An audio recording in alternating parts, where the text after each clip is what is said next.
Assalamualaikum, this is Bushra Ijaz and this is Sidra. Today we are here at Riphah International University to attend IEEE International Leadership Summit 2024. Let's have a look on the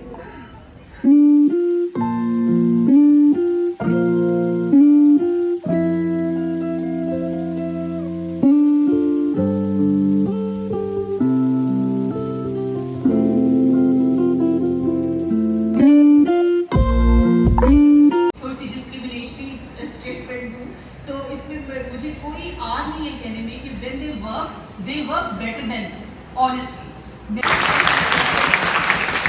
ताकि उसको on hand skills समझ में आ जाए कि market में और industry में किस चीज़ की ज़रूरत है, तब जाके आईटी हमारी बूम पकड़ेगी इंडिया की तरह, अदरवाइज ये सब कुछ इसी तरह चलेगा। Thank you very much.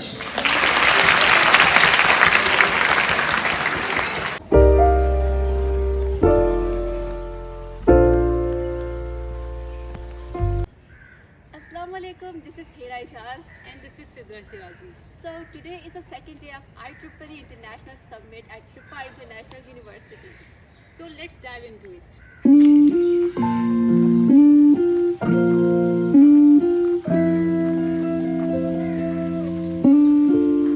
अच्छा जी, अब ये वाली important cheese, why did it become so relevant? एक तो ये कि आपके पास बहुत cheap computing। I think we are producing students, but they don't have the skills which is required by the industry.